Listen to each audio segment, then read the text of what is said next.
One day, you're going to look around and you're going to realize that everybody loves you, but nobody likes you. And that is the loneliest feeling in the world. I admit it, another hoe got me finished. Broke my heart, oh no, you didn't. Once again, to another News Time. I'm your host here, Norton97, and today we're going to talk about four pieces of news here. Not that big of a news time, but there's still a few big pieces of news here to talk about.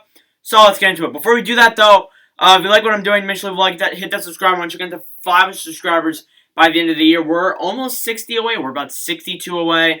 Friday will mark 2 weeks that we've been over 400. It would be amazing to get to at least 440 in just 2 weeks of being above 400. So it would be great. You know, we're almost halfway there, and I think we're going to make it there by the end of the beginning of, or towards the middle of October. So, yeah. Anyways, let's get into the actual news time, because we got some big pieces here to cover. So, we have a report here by @PuckReport2 with the Pittsburgh Penguins here. Pittsburgh Penguins are expected to be clearing enough cap space to pursue Chris Tanev in free agency. Now, Chris Tanev is on an expiring contract heading into this season. Assistant captain, defenseman for the Vancouver Canucks currently. Tanev is 30 years old, and he is a defenseman. Very young, decently young defenseman. I think that, he's a great player. He was absent in the playoffs a little bit, but he still came in and did good. So I'm pretty proud of him here. He had 69 games played this season. I tried to wink there, but that failed. With 2 goals, 18 assists for 20 points. I mean, that's not really that good of a statistics for a regular NHLer, but it's somewhat average statistics for a defenseman. Now, in the playoffs, he played 17 games. He had 1 goal and 6 assists for 7 points. Decent in the playoffs. Vancouver made a run to the second round. Lost in Game 7 to the Vegas Golden Knights. It was a tough loss for them. But, regardless, there are players that Pittsburgh is targeting him. Now, his contract expires October 9th. Currently, that is almost 2 weeks away. We're actually 2 weeks from right now away from the draft, which is going to be fun for that. I will have an update on whether I'll be streaming that or not. Likely around next week. So I'm just letting you guys know about that, because I probably will be here. I will be at this OG YouTube setup, so I won't have to stream anything on my phone or worry about any streaming casualties. So yeah, the stream will be likely 3 to 4 hours though. So I'm just saying that right now. So if you're coming in here, if you're coming to the stream, if we're gonna stream, be prepared for a very long stream. Anyways, potential players that Pittsburgh could trade. Now, this is an argument here that a lot of people can make. This is kind of a rumor, but I'm going to put it into a news time category. Potential players that they could trade. Now, these are players that have high contracts, and they've shown a lot of love for trading them. One of them is Jack Johnson. Johnson's been on the team for a while now for Pittsburgh. I wouldn't be surprised to see him move. Brandon Tanev, not as much as mentioned as as the other 2 players on this list, but I could still see him going. And now here's a big one. Chris Letang? You may be thinking like, Nordic, what? How does that make any sense that Chris Letang would leave? But when you think about it, you can see it. So, Letang's been in a lot of trade rumors. They've shopped him a bit. And I could see Letang going, and they could go on and sign Tanev. To be completely honest with you. Johnson and Brandon Tanev don't seem as realistic. I could really see Chris Letang leaving Pittsburgh so they could go in and sign Tanev for Tanev. So that's if Vancouver doesn't re-sign him. I think that Vancouver will likely re-sign him. I think contract negotiations are in play. Haven't heard anything since, if I'm not mistaken. But yeah, I will have updates on that when that comes out. Alright, moving on to the second piece of news here. The San Jose Sharks announced the hiring of Bob Bowner as new head coach. Rocky Thompson plus John Madden are the new assistants.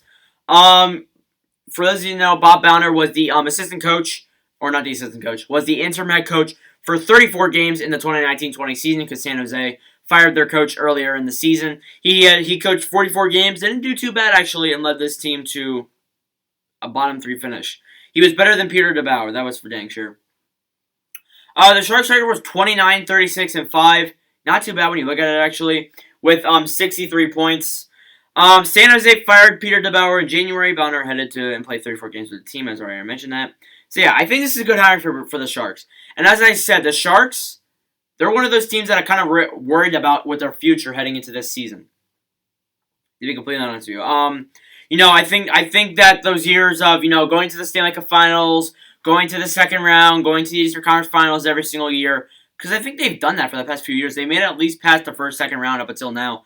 From I want to say 2016 forward, from like 2016 to 2019. So yeah, they were making it past the first round every single year, which is good. But I think those years, at least for now, have come to an end. Because I think San Jose, their core, you have Logan Couture, Timo Meier, Evander Kane, and that's pretty much it. We've talked about Erik Karlsson, we talked about Brent Burns, Edward Vlasic, we talked about those teams in the 2020 review. So if you want to go check out the 2020 review for the San Jose Sharks, I would much recommend you to do it, because it was actually a pretty fun video to make. And I mean, it's a team that doesn't have a bright future. That's going to that's heading straight towards a rebuild, to be honest with you. I think they're one of those teams. The Coyotes, we got some news on the Coyotes. So the Coyotes have fired assistant GM / director of scouting Lindsay Halford. GM Bill Armstrong on the firing, he said, "I didn't come here all the way to the desert to get a tan. I came here to win a championship." And that is bold words. I think that's great. Them saying like that, those are the two GMs that I'm hyped about. Kevin Adams of the Buffalo Sabres and Bill Armstrong of the Arizona Coyotes are two GMs that I'm thinking to myself, I didn't know these guys at all before they got hired, and I'm thinking to myself, this could turn into something interesting. So yeah, I'm pretty excited to see what's going to happen with this Arizona team. We'll likely see a lot of off-season acquisitions over the next couple of weeks. That's all I'm going to say. Because he's going to tamper with the rosters a little bit and move some lines up, get a lot of custom things done here.